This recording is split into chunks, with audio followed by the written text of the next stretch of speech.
Okay, we are recording now. So the first little announcement, you may have noticed I posted a survey. So there's something Dr. First likes to do in her flipped classes where she calls it muddiest point of the week. And I'm starting to realize like there's a lot of value in that because last week, a lot of students struggled on kind of the same issue of that mode orthogonality. So some students came to me personally and emailed, and we did a session or two, or would walk through via just email to get through that. And that worked out. But looking at the homework assignment that was turned in, I think only four or five of you tops kind of got that last problem done correctly. So that made me realize I didn't explain it as well as I could have. And it's sort of like a muddiest point of the week is a good way to submit for everyone to say, this is something I struggled with, or I couldn't do this problem very well. Or in particular, if we have a dedicated homework session, say in the afternoon sometime, where everyone can kind of come in and ask specific homework questions, this will be a way to catch some of those topics that I maybe didn't cover very well and had fallen through the cracks. So either during the lecture here or after, if you wouldn't mind taking a survey, just answering the muddiest point of the week, any ideas that you're struggling with. We'll probably do this like every week or so, just some quick survey where you just say, this idea did not click with me. And if there's certain ideas cropping up a lot, that's a great way to catch them. Sorry, did someone say something? So what if we have 3 classes per week? What if we just use one of those classes to kind of like go through homework questions? Yeah. Do you think that'd be more possible? Because it depends on what's convenient for everybody here. If there's kind of an off-hour session we could do, or if we could just pick like the day the homework's due, we'll just take nothing but homework questions. Those are all perfectly valid. It's mostly just what works best for the most students in the class. So go ahead and let me know in the survey. I think I may not have allowed an essay sort of answer to that. So fill it in the muddiest point or something if I didn't, or send me an email if that. Because yeah, I think I said, how would you feel about 2 certain times? And then I left another option for like other. You might be able to fill in something, I don't know. But so if you can't, we'll talk about that later. But any way to give me feedback will be helpful. Yeah. Okay, so right now I kind of feel like we have lectures to watch, like lecture videos to watch every single time before class. We have example questions we need to go through. Sometimes when we get lost, we need to like rewatch the video. So all of that is very time consuming already. I think it would be kind of like more efficient and maybe more feasible if we can kind of just maybe make one of those lectures to go through homework. I don't know, No, that's a great idea, because that's a good point, is your time is valuable as well. So if one of these sessions per week was just, we're going to answer homework questions, maybe like the day that it's due would be a good day for that as well. So like last Wednesday would have been the perfect time to just do nothing but homework review. So that's a perfectly valid option as well. And so if that sounds interesting, go ahead and let me know either in the survey or chat or email, and we can work on that. So that's the little survey. So that's sort of your attendance score for the day. So in particular, I noticed a lot of students were struggling with the mode coefficient solution. So I was thinking we'll just go do that in class right now. And if you want, you can maybe resubmit it if you didn't do so well on it. Because I think that was just a topic that fell through the cracks there. So I'm not going to dock it as late if you feel like resubmitting that thing. And then after that, we'll do a quick sort of MATLAB exercise in visualization. Resubmitting what? I think it was question 11 on the homework. Let me pop it up here. Yeah, question 11, a lot of students struggled with that one. Yeah, so I think only 3 or 4 students really got that one correct. And that's because they came to me personally with emails and questions to help with that. So I wanted to kind of go through this one right now. And if you resubmit, because you got a bad score on that one, I will not mark it as late. That's all I'm trying to say.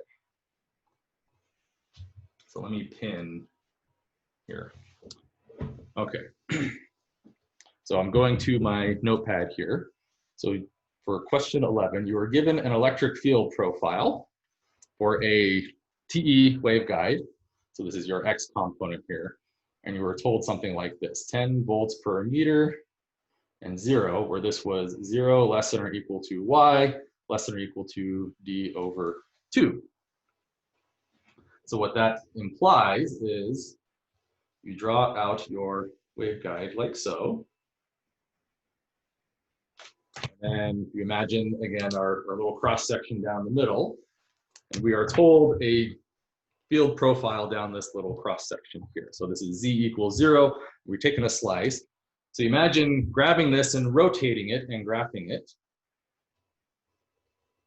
You would see Y. You would see a value of 10 volts per meter. And then it would stop right here at D over 2. And then it would be 0 out to D like that. So that is your field profile. So 10 volts per meter. This is my E sub X. And since it's just a function of Y, I sometimes will call it just f of Y, some function of Y like that. So this is volts per meter here. So the idea was, remember, this function of Y is a Fourier series, n equals 1 to infinity, a sub n sine n pi y over d, and then e to whatever is 0 because z is equal to 0. So that is a Fourier series, and it satisfies all the magical properties of orthogonality. So I'm going to do a quick little rehash here. So if I do the integral of all this and you multiply it by a sine of m pi y over d, and you integrate along dy, the orthogonality kicks in, and it's kind of like plucking out a single term in this series. So to sort of emphasize that, I'm going to write out this summation here, where it's a1 sine of pi y over d plus a2 sine of 2 pi y over d plus a sub 3 sine of 3 pi y over d. And so you can see why that summation notation is very convenient, so that allows us to really not have to write this out. So the thing about this, you can think of it like an orthonormal vector space, right? Because that inner product that we're doing is essentially plucking out one of those terms. So in a very abstract sense, you can think of this as a vector like this, a1, a2, a3, dot, dot, dot, out to infinity. So it's an infinite dimensional vector space. And there's these little basis vectors associated with each of those coefficients. So that's getting a little abstract in the linear algebra sense, but the mathematics there, if you remember way back into linear algebra, this is a bunch of basis vectors that span the set of all continuous functions across this interval. So that integral with this sine n pi versus m pi is, in a sense, it's like taking the dot product of this with one of those terms. So you're not going to like have to really be super comfortable with that. I'm just saying that as a way to emphasize some of that linear algebra theory that you learned all those years ago, that this is one of those textbook applications of it. So when you define your inner product, I say the integral from 0 to d, f of y, sine of m pi y over d, dy. This is basically like taking a dot product with the mth term here. So I go 1, 2, 3, 4, 5, 6, 7, 8, m, and I say I want to know what that coefficient is. This is how we're digging it out. And remember, this 2 over d was important to normalize it. So you get a 2 over d integral from 0 to d, and then you have an a sub n sine of n, oh, sorry, this is a summation, n equals 1 to infinity, a sub n sine of n pi y over d. And then we multiply by this m term here, because we're, oops, sorry, sim, m pi y over d dy. So the summation is only acting on this guy here, and we're plucking out the mth term here. So if you remember the orthogonality condition, this integral evaluates to 0 for all of those terms except for the mth value, at which point you get a d over 2. And in a sense, everything normalizes out and you get a sub m like that. So I'm going to do this sort of a little encapsulation here. So if I want to unpluck the mth term out of this series, you do this little integral here. So this can be anything you want. In particular, it doesn't even have to be a continuous function per se. So I forget what the rules are with Fourier series, but not only does it span all continuous functions, but even some of the discontinuous. And I think it's any piecewise continuous function can be represented as a Fourier series.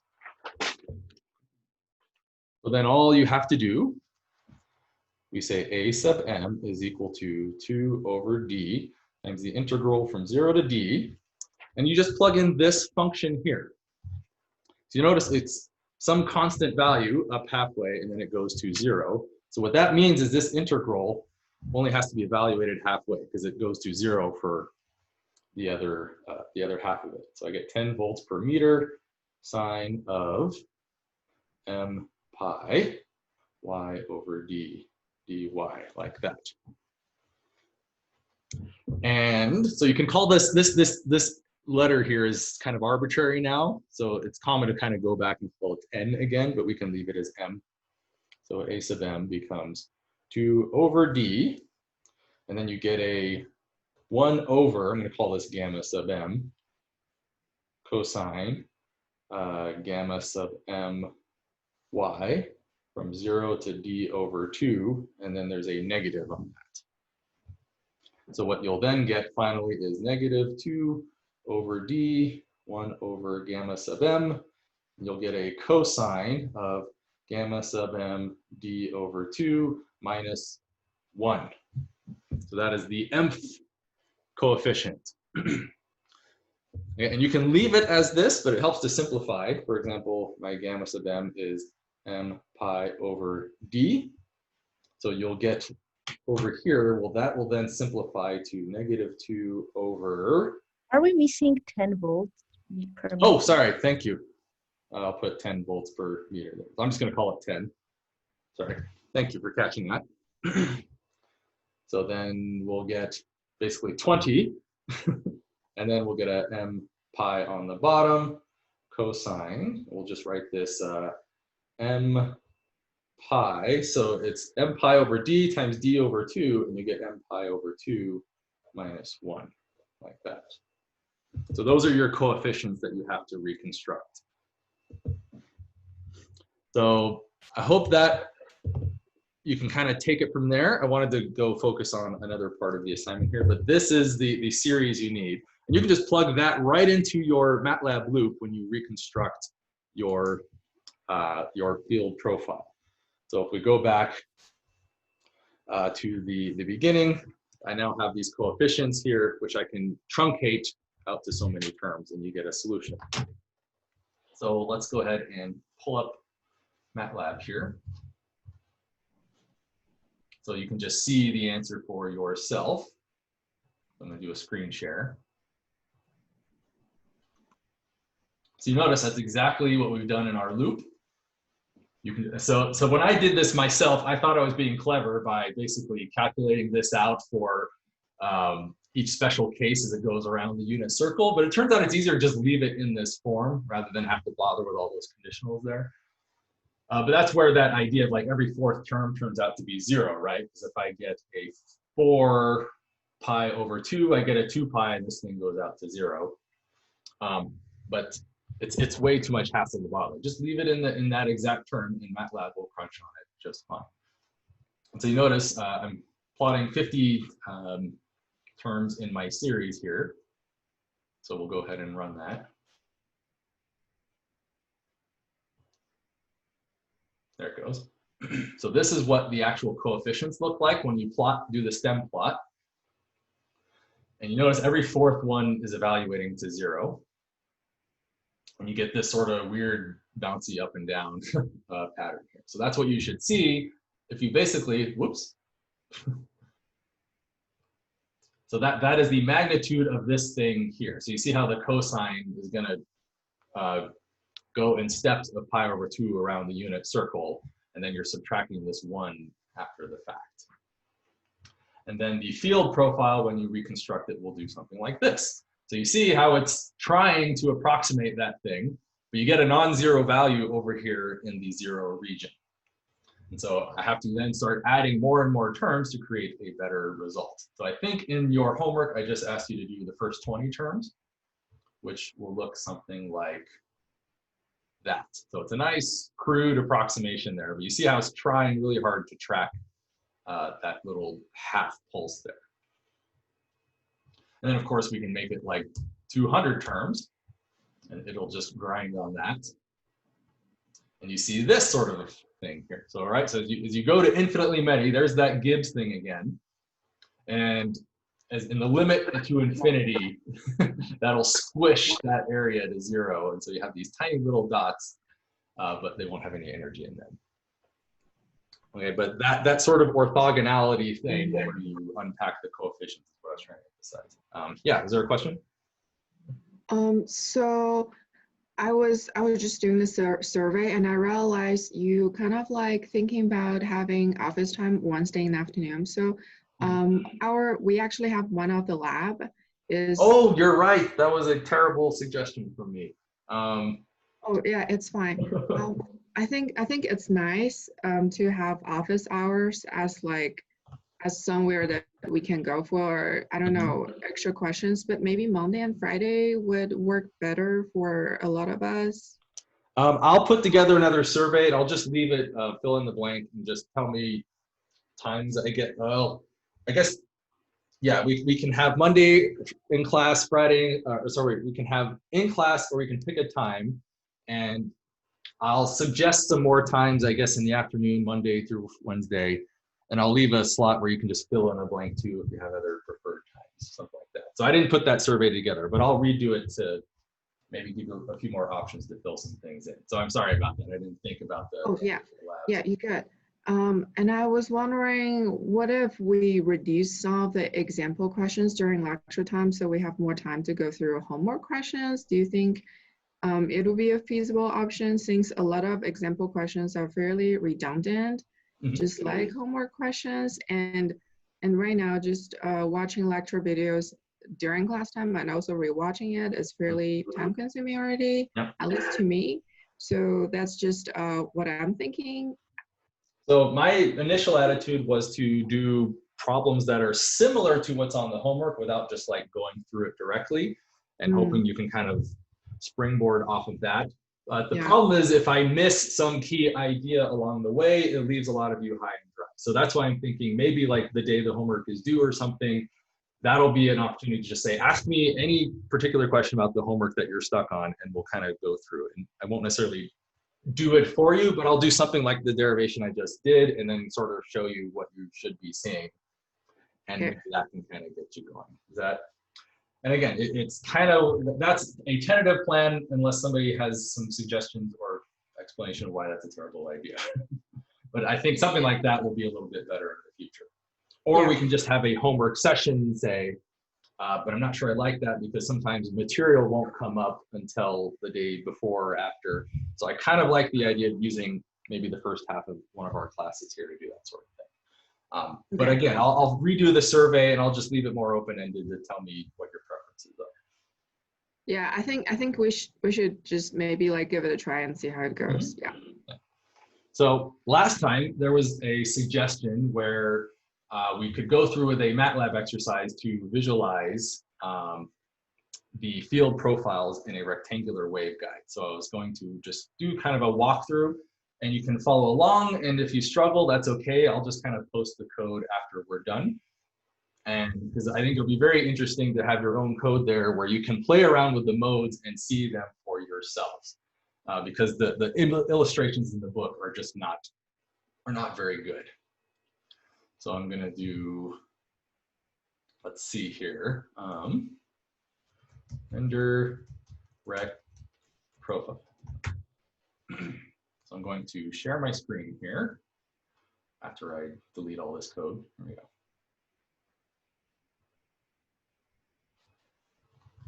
Okay, let's just delete all this.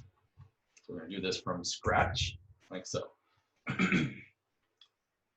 So I'm going to call this mode renderer for rectangular waveguide, something like this.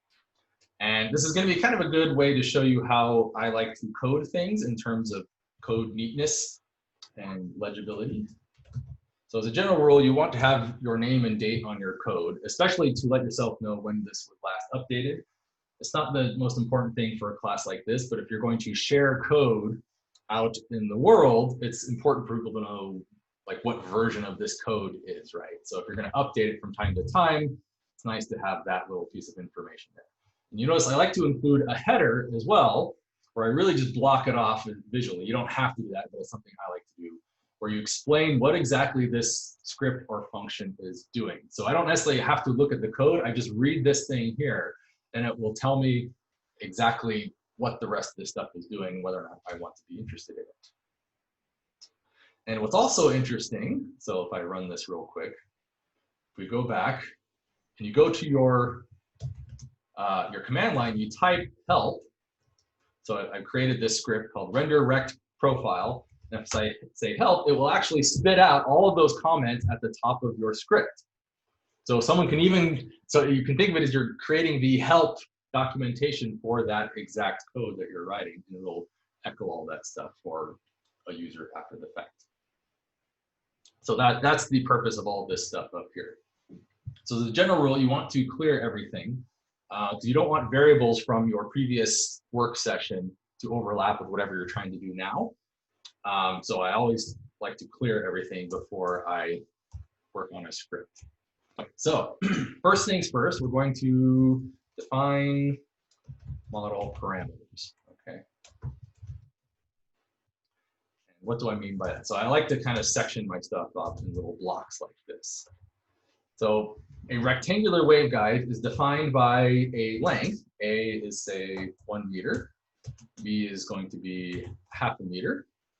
So we're going to impose the condition that A is less than B. So whenever you define variables, it's also very important to add a comment explaining what it is, okay? And you give units on it as well.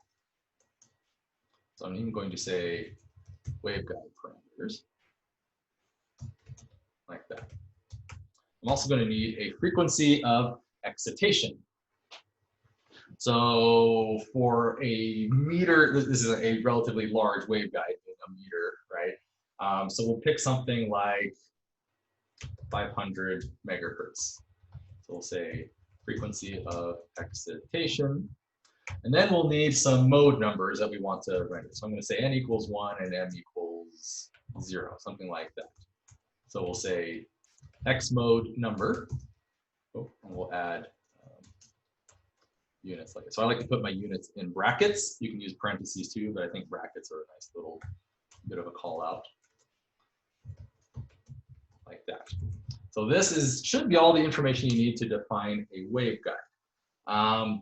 We'll also need some kind of resolution, because if we're going to create an image, you have to draw this out in a bunch of little pixels. So there are a number of ways you can do it. You can try defining the step size, or you can just define how many grid points you want, right? So I'd say something like nx is equal to 1001, but you also want your x and y steps to sort of match. So it's usually, sometimes it's better just define your step size. So I'll say something like a over 100, and that will also be my y step. So now I will have an even aspect ratio on my pixels. So we'll say define grid resolution, okay? What happens when the division of A is not an integer? That will be okay, because it's a step size. So what we're going to do is create some axes. So yeah, this is a step size. It's not a number of steps. Alternatively, you could do something like nx is equal to 1001. So that will ensure that. The step size itself can be anything we want. So we're going to build axes. Here's the next step. So I'm going to say x is, you can say 0 dx out to a, like that. Then y will be 0 dy to b, like so. Now, depending on what I put in here, like if I put in some odd number like pi over 2, you may or may not have an even number of steps out to here. In which case, there are a number of ways to kind of deal with that. But it won't really hurt the image at the end of the day. You might get a little bit of a truncation on the edge, depending on how it goes. Sorry, let me bring this over here. Now, another very useful thing in MATLAB is the idea of a mesh. So these are just samples, right? I've sampled an x-axis and I've sampled a y, but I need like a whole grid of samples in between this waveguide. So there's another very useful command in MATLAB called this, mesh grid, like that. So it's going to take this array, these two arrays, and create a full two-dimensional grid of samples in x and y, where I'm going to evaluate my field component at every single location. So this is a really cool command that just saves so much time when we're trying to create a two-dimensional image. So the next step, for simplicity, we're going to just plot a single mode. You could eventually turn this into a function where it like calculates everything at different mode numbers arbitrarily. But for simplicity, I want you to really just get a handle on how to calculate an image and to draw out a full-on image. So let's see, what we're gonna do is calculate E fields first. So for this, we gotta go back to our notes. I know we did all of that derivation in class.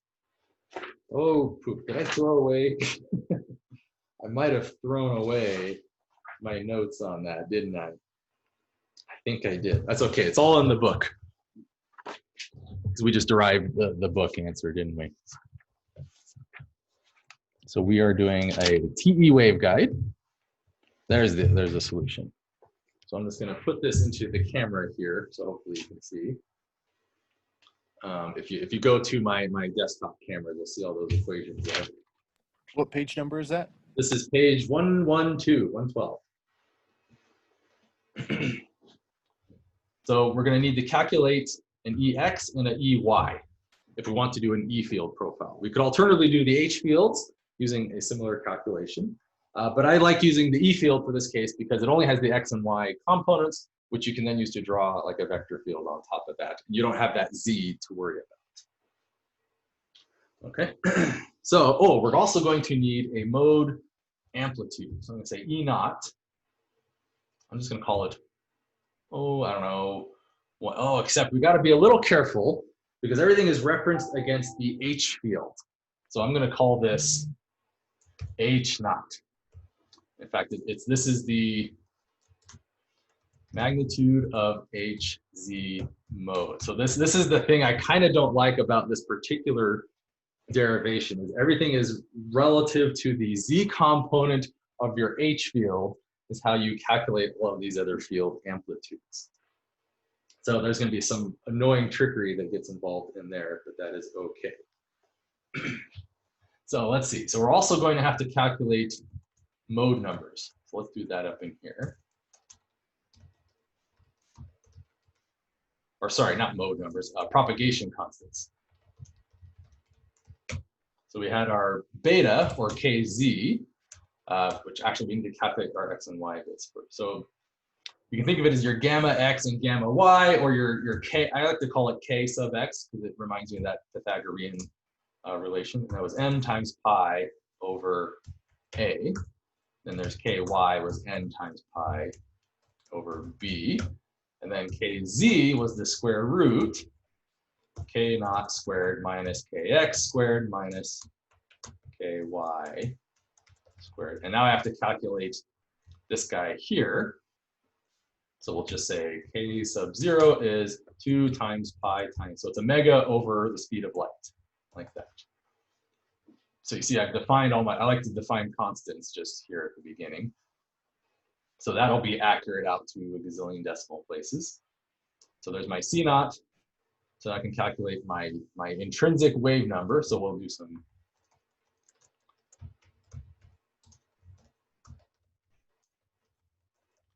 So that K sub 0, I think I mentioned in a lecture or two, it has a special name when you're in a waveguide. It's called the intrinsic wave number of the medium inside your waveguide. And then you have your, I guess your X constant. I don't know if they really give these special names. Your transverse propagation constants versus your longitudinal. So we'll say transverse X, transverse Y, and then longitudinal. And since these all actually have the same units, a little trick you can do is put the units up there since they're all in that same little block. And we've been interchanging KZ with beta Yes. for notation purposes. Uh-huh. And so we could just easily say beta here. It's kind of up to you if you prefer one or the other. Usually when I'm coding, I kind of like this because it makes them nice and symmetric. Mostly because I don't know what the heck I would call these two guys, right? So would this be gamma X, I suppose? Or you could think of it in those terms. Like if you prefer that kind of a notation, then this would be a beta. I don't know, do you prefer one over the other? I personally prefer just calling KX, Y, and Z like that. Mostly because it's just easier to line them all up neatly. So it's up to you if you'd rather to keep it as a reminder for yourself. You can call those other things if you want. So we can even make a little term here, beta, like that. That's also a nice way to remind yourself what these terms represent. Okay, so I've got my propagation constants, I got my grid. Now I need to start calculating my electric fields. So this, I'm just gonna pop it into the equation here. Yeah, I need an omega here while I'm at it. So let's do that. Omega is equal to 2 times pi times f. Call it angular frequency, which is radians per second. So I could have just said 2 pi f over here, but it's always good to pre-compute this sort of stuff. So following the equation, 1j times omega, then a mu naught. So that, notice I have that up here. M naught is my mu naught here, my permeability. So that's this guy down here, M naught. And then times n times pi over k sub z squared. So we gotta say kc squared. So we haven't defined that k sub c yet, times b. So you notice you go through and you realize you missed a coefficient from time to time. So let's go ahead and define that as well. So k sub c is equal to the square root of k naught squared minus kz squared. So that is your cutoff constant. So that's in the book there. And let's see, so that's just the leading coefficient. Now we have to do times my h naught. So that's the little a sub nm in there. So if you prefer, let's do that. I'm gonna replace this with a and m like that, just so it'll match the book a little bit better. So now it says a and m down there. And now we just go ahead and we grind on this. Times cosine, and this is going to be kx times my big X here. So I created a mesh specifically for this. It's going to calculate all the X values. Now you have to say dot times here, because this is all stuff, all this stuff here to the left is just a constant number. In fact, I'm even going to lump this into here so it's in the parentheses. And then this becomes sine of ky, times y, like that. So you see, I just filled in the expression, equation 3.82, which is also good to note whenever you're writing your code. See page 112 of POSAR. So if there's ever any doubt, now I know where these equations came from in the event that I need to go back and consult them again. I'm going to say assume z equals 0. So I don't have to worry about the little beta term. Okay, and now I'm going to copy and paste. And you notice I just have to make a couple of little tweaks. for my y component. This b becomes an a. This plus here is now a minus. The n becomes an m. Oh, sorry, this actually, yep, yeah, that's right, that's right. So this n here is now m. And now this becomes a sine, and this becomes a cosine, like so. Did I miss anything? I think that got everything there. M, N, making sure, double check. Yeah. Okay, so the final step. So something you got to be careful of. You notice how these are going to be imaginary because of that 1J term there. So when I try and plot an image profile of that, if I have a real value here for my amplitude, this thing here is going to be it's going to be imaginary, meaning it's like it's in the zero of the sinusoidal propagation. So when my H field is at its maximum, my E fields is going to be 0 with a 90 degrees sort of phase shift between them. So one simple way to fix that is I'm going to go back to my amplitude and just make it imaginary, which is equivalent to just adding a slight phase shift onto your signal. Alternatively, we could just drop the imaginaries entirely and it shouldn't hurt anything. But for consistency, I think it helps to kind of preserve the calculation a bit. So magnetism, use imaginary for 90-degree phase shift. So just a little note to yourself of why I'm putting a little 1J there so that I get a real value out of my electric fields here. So you can either plot the EX and the EY. There's a number of things we could do here. Let's start by calculating the magnitude of that. So I'd like to say something like Emag, the square root of, let's say the real. So this is a snapshot of the electric field at a given moment in time, like that. And then we go ahead and plot. And then to create an image, I like to use the image S. You can use image like that as one option, or you can say image SC. So I think the SC will automatically scale the image, the color map, so that it fits the scale of your signal here. You could just do image as well, but they're almost the same command. As a general rule, I prefer the image SC. So you just say X, Y, Emag, like that. So if we did everything correctly, we should see a very shiny, pretty picture when we run this. And there we go. We got it like that. So that is the 1-0 mode. Was that 0-1 or 1-0? Oh, we got to be careful. M corresponds to the X's and N corresponds to the Y's. So let's run that again. There we go. That's what we need to see. Sorry, could you scroll down to where you wrote the figure 1 clear F? Oh, So it's there we go. okay. In fact, let me render field magnitude like that.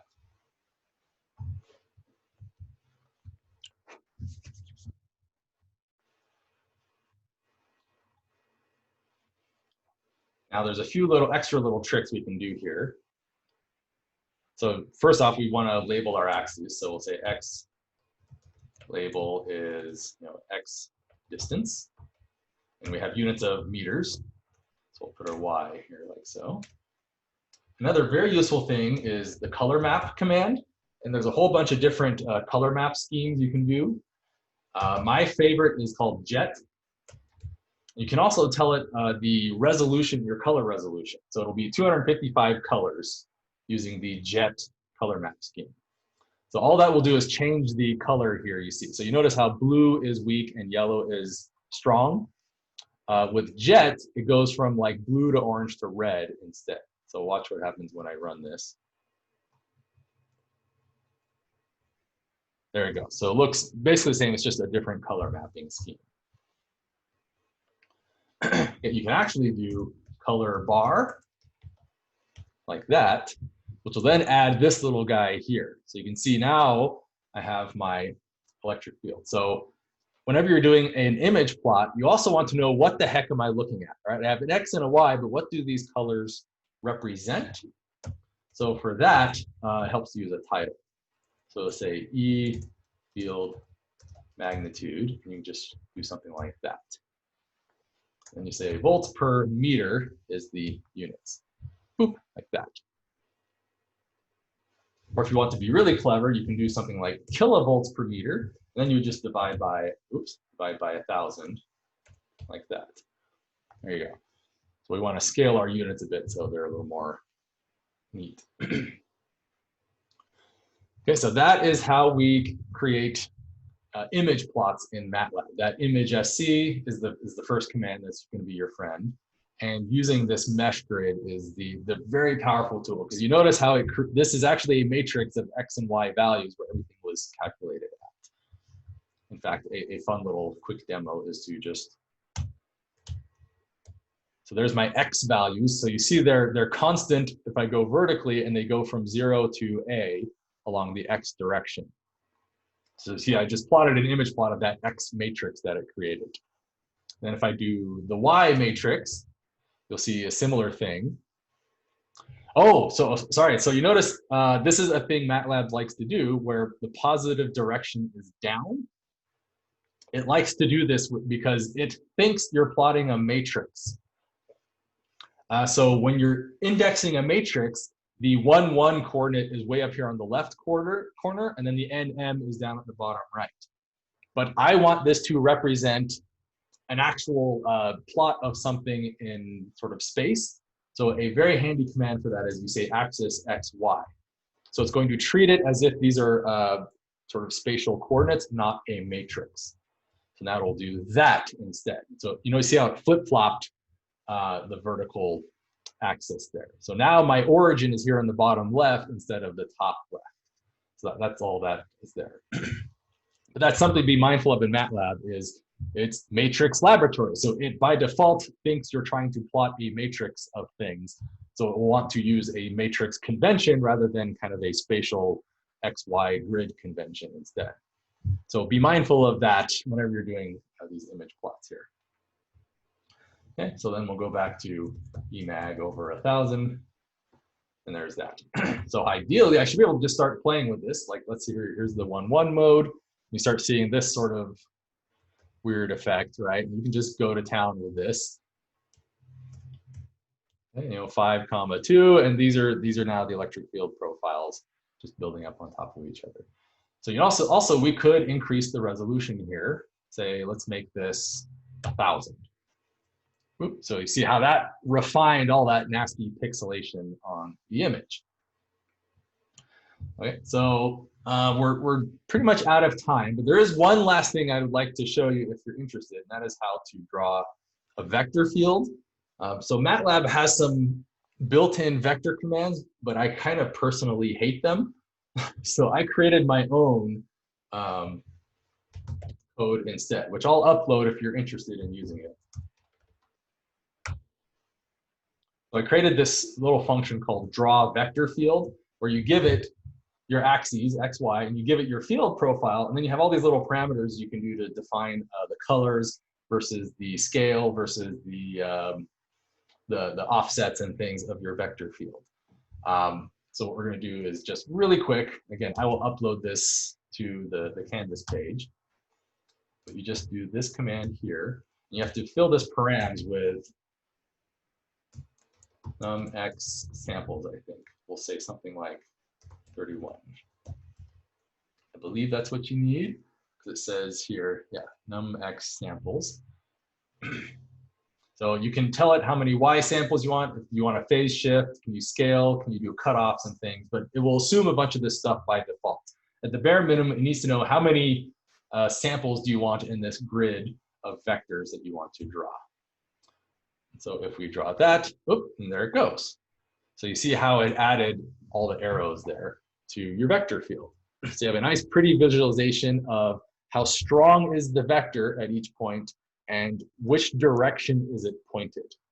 So I think this is a very great way to visualize a vector field Because it's one thing to see the field intensity, but it's also nice to have that information of which way are the arrows pointing, or which way is the field pointing at that location. So again, I will upload this little code here for you. It's a little imperfect, but at the very least, it does work pretty well for this sort of thing. So you can use, you can make it a little more coarse, or you can make it very, very fine just by changing that little parameter. And it might take a while to render if you overdo it though. Okay. So I hope you were able to follow along with that. I'll be happy to stick around and answer any questions. But I am going to upload this as well, just so you have a fun little tool to visualize this stuff. And you can fill it in yourself. For example, I could do the HX and HY, which has also got these nice little equations here in Posar. You can do different cross sections. You could say do a cross section along X and Z, which would also be very instructive to sort of see those visualizations. Because right now, when we look at this, we're just seeing, we're staring down the waveguide here, and this is energy blasting you in the face, right? But hypothetically, we could maybe want to look at it from the side and see how the energy is propagating along Z. And one final little change before you go, you notice if I grab this figure and I stretch it, it's contorting the geometry, right? So I could do something like this, and I squish it in. So from here to here is 1 meter, and from here to here is a 0.5 meter, which we don't want. We want this to actually represent a physical geometry. So a very simple command for that is axis equal. So that will force the axes into a particular aspect ratio. But now you notice it's cutting things off a bit. So one final thing we'll do is we'll put in boundaries. Oops, sorry. So this goes from 0 to A, and then 0 to B, like that. Because it's forcing an even aspect ratio, but it's trying to pad everything with this white space because it doesn't know where you want the axes to cut off. So that will now force the axes to fill the grid like that. So now you see if I try and resize the image, it'll maintain a nice, clean, even aspect or even geometry there. Or it'll plot it to scale, I should say. All right, so any questions on that? I think that's everything before I go ahead and upload it. And you're welcome to use this and borrow it. And if you have it though, now that you've got it, I may ask you to toy with it to plot a few field profiles for your homework assignment next week. So for example, one thing you could do from this is run it multiple times over different modes and superimpose them all to create a new original field profile. Or I might ask you to do, say, a slice vertically down the middle. And you'll see something, say, as a function of Y and Z. So you'll see how some of these modes sort of propagate longitudinally as well. But all you'll have to do is toy with this fundamental script a little bit to create those images. And then, of course, to export, simplest thing, you just hit File, Save As.